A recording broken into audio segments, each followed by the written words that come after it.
नमस्कार, सिद्धी फूड रेसिपीमध्ये तुमचं स्वागत आहे। आज आपण बनवत आहोत मक्याचे पॅटीस। बाजारामध्ये गेले होते तर तेव्हा 2 कणीस आणले मक्याचे। म्हटलं आता याचं काय करायचं, तर म्हटलं मक्याचे पॅटीस बनवूया, लहान मुलांना खाण्यासाठी पॅटीस करूया। आणि ही रेसिपी पण मला तुमच्याबरोबर शेअर करायची होती, त्यामुळे आज आपण बनवत आहोत मक्याचे पॅटीस। तर चला रेसिपी सुरू करूया। मक्याचे पॅटीस बनवण्यासाठी इथे मी मके घेतलेले आहेत, मक्याचे दाणे, स्वीट कॉर्न येते, हे मी उकडून घेतलेले आहेत। 2 कणीस आहेत, छोटे छोटे होते, जास्त मोठे नव्हते, लहान होते। 2 कणीस आहेत, हे उकडून घेतलेले आहेत। आता आपल्याला काय करायचं, हे पहिले ना मिक्सरला लावून थोडेसे वाटून घ्यायचे आहेत, जाडसर असे वाटून घ्यायचे आहेत, एकदम बारीक पेस्ट नाही करायची, जाडसर वाटून घ्यायचे आहेत। आपण हे वाटून घेऊया आधी। इथे आपण मक्याचे कणीस वाटून घेतले आहेत, जाडसर वाटलेले आहेत आणि कुठे कुठे दाणे पण राहिलेले आहेत माझे। असेच वाटायचे, जास्त पीठ असं करायचं नाही, पातळ पेस्ट अशी जाडसर वाटायचे। आता हे बाजूला ठेवूया आधी। गॅसवर आपण इथे एक पॅन ठेवलेला आहे गरम करायला, त्यामध्ये मी 1 चमचा तेल घालत आहे। आता यामध्ये मी आला, लसूण आणि मिरचीची पेस्ट बनवत आहे। जवळजवळ 7-8 लसूण घेतलेले, 1 इंच आला घेतलेला आहे आणि 1 मिरची, याची पेस्ट करून आपण ह्याच्यामध्ये घालत आहे। आला, लसूण आणि मिरचीची पेस्ट तेलावर जरा हलकी परतून घ्यायची।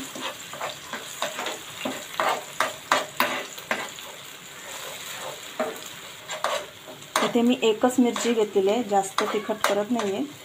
तुम्हाला जर तिखट अजून पाहिजे तर तुम्ही करू शकता, पण शक्यतो लहान मुलांना वगैरे खायला द्यायचं असेल तर तिखट कमीच ठेवायचं। म्हणून मी इथे 1च मिरची घेतलेली आहे, हिरवी मिरची। आता हे हलकं परतून झालं की यामध्ये जे कॉर्न आपण वाटून ठेवले होते मिक्सरला जाडसर असे, ते घालणार आहोत। मक्याचे कणीस ते थोडे परतून घ्यायचे आपल्याला तेलावर। तर हे कणीस आहेत ना, ते थोडे तेलावर हलके परतून घेऊया। त्याच्यामध्ये जे एक्स्ट्रा पाणी असतं मॉइश्चर, ते सुकण्यासाठी, आटण्यासाठी आपण हे तेलावर परतून घेत आहोत, जेणेकरून ते थोडं सुका होऊन जाईल, ओलसरपणा त्याचा निघून जाईल। स्लो टू मिडियम गॅसवर हे परतून घ्यायचे 1 मिनिट। आता तुम्ही बघू शकता, हे आपण परतून घेतलेलं आहे, ह्याच्यातलं एक्स्ट्रा पाणी असतं, ओलसरपणा तो कमी झालेला आहे। आता हे ना आपण एका दुसऱ्या भांड्यात काढून घेऊया, थंड करूया आणि दुसऱ्या भांड्यात काढून घेऊया। इथे आपले कॉर्न जे आपण तेलावर परतून घेतले, मक्याचे दाणे वाटलेले, ते थंड झालेले आहेत, पूर्ण थंड करून घेतले। याच्यामध्ये आपण आता 4 बटाटे येते मीडियम साईजचे, जे उकडून घेतलेले आहेत आणि बारीक किसून घेतलेले आहेत, कुस्करून घेतले तरी चालतील। आता हे आपण याच्यामध्ये घालूया। इथे मी थोडीशी शिमला मिर्च घालत आहे चवीसाठी। 7-8 कढीपत्त्याची पानं आहेत चिरून घेतलेली, ती घालत आहे। कोथिंबीर घालूया भरपूर अशी। यामध्ये मी कॉर्नफ्लॉवर घालत आहे 2 चमचे। कॉर्नफ्लॉवरच्या जागी तुम्ही तांदळाचं पीठ घातलं तरी चालेल। थोडंसं लाल तिखट घालत आहे।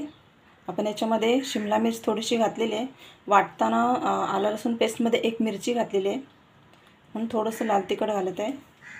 हळद घालूया थोडीशी, धनापूड घालत आहे, जिरा पूड घालूया थोडासा, अर्धा चमचा। यामध्ये मी थोडंसं ब्रेड क्रम्स घालत आहे, चवीसाठी मीठ घालूया, थोडासा चाट मसाला घालत आहे मी याच्यामध्ये। आता आपण हे सर्व मिक्स करून घेऊया।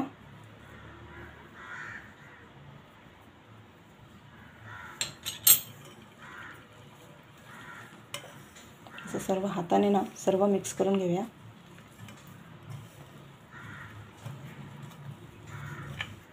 इथे आपलं सर्व मिक्स करून झालेलं आहे, कॉर्नफ्लॉवरमध्ये बटाटा वगैरे सर्व। आता तेलाचा हात घ्यायचा, हाताला जरा तेल लावायचं दोन्ही साईडला अशा प्रकारे, आणि एक गोळा घ्यायचा। तुम्हाला जितक्या मोठा लहान मोठं करायचं तेवढं तुम्ही करू शकता। त्याला असा चपटा आकार द्यायचा, कोणताही आकार देऊ शकता तुम्ही, चपटा करू शकता, सिलेंडर टाईप रोल करू शकता। तर आपण हे असे चपटेच घेत आहोत। इथे आपण ब्रेड क्रम्स घेतलेले आहेत. ब्रेड क्रम्स लावून घ्यायचे दोन्ही बाजूने पॅटीजला व्यवस्थित असं फिरवून घ्यायचं आहे ब्रेड क्रम्समध्ये आणि वरचा जो एक्स्ट्रा ब्रेड क्रम्स लागलेला आहे तो काढून टाकायचा अशा प्रकारे फिरवून आणि हलक्या हाताने असं थोडं दाबून घ्यायचे जेणेकरून ब्रेड क्रम्स वरती चिकटला जाईल. दुसरा पण एक बनवून घेऊया.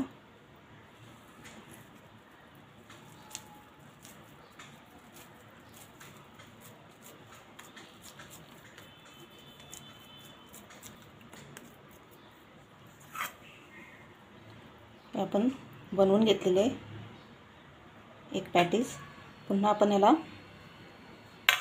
ब्रेड क्रम्स लावून घेतलेले. एक्स्ट्रा ब्रेड क्रम्स काढून घ्यायचं असं हातावर फिरवून ठेवून देऊया. आता सर्व आपण असेच बनवून घेऊया. इथे आपण पॅटीस बनवून घेतलेले आहेत. आता आपण हे तळून घेऊया. इथे आपण कढईमध्ये तेल तापवून घेतलेलं आहे. मीडियम गॅसवर मी हे तेल तापवून घेतलेलं आहे. तेल जास्त कडक पण तापवायचं नाही आणि एकदम कोमट पण असं ठेवायचं नाही. मीडियम गॅसवर चांगलं 4 मिनिट तरी तेल चांगलं तापवून घ्यायचं आणि मीडियम गॅसवरच आपल्याला हे फ्राय करून घ्यायचे. आता एक एक करून मी सोडते याच्यामध्ये.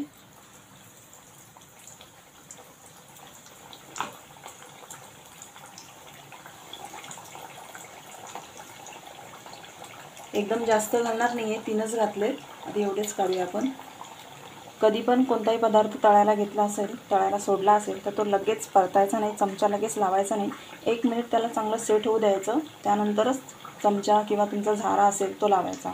लगेच लावायचा नाही, नाहीतर मग तो तुटू शकतो, झाऱ्याला चिपटू शकतो. त्यामुळे लगेच त्याला झारा लावायचा नाही, सेट होऊ द्यायचं. आता इथे 1 मिनिट झालेलं आहे.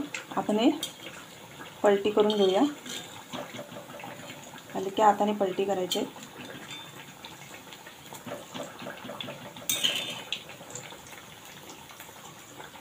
इथे पलटी करून झालेले आहेत. आता दुसऱ्या दोन्ही साईडने चांगले कुरकुरीत असे ब्राऊन रंगावर, एकदम काळपट नाही, हलक्या ब्राऊन रंगावर आपल्याला तळून घ्यायचे. आणि कढईमध्ये किंवा पॅनमध्ये घालताना, कढईमध्ये शक्यतो घालताना एकदम जास्त घालायचे नाहीत. छोटी कढई असेल तर एकदम जास्त घालायचे नाहीत. जेवढे राहतील तेवढेच घालायचे, की एकदमच सगळे घातले आणि तळून काढले असं नाही करायचं. आता मी इथे छोटीच कढई आहे माझी, मी 3च टाकलेले आहेत. जेवढे राहतील तेवढेच तळायचे. हे तुम्ही तळून घेऊ शकता किंवा हे तुम्ही शॅलो फ्राय पण करू शकता. असं काही नाही की तळूनच घ्यायला पाहिजे, शॅलो फ्राय पण करून घेऊ शकता. कमी तेलामध्ये पण तुम्ही तळून घेऊ शकता.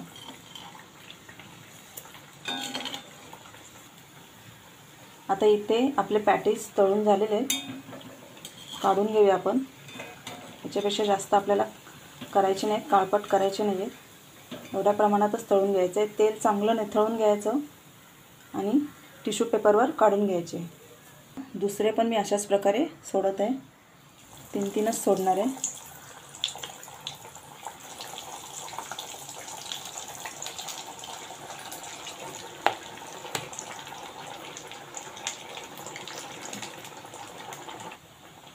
आता इथे आपण दुसरे जे घातले होते पॅटीस ते पण चांगले तळून घेतलेले.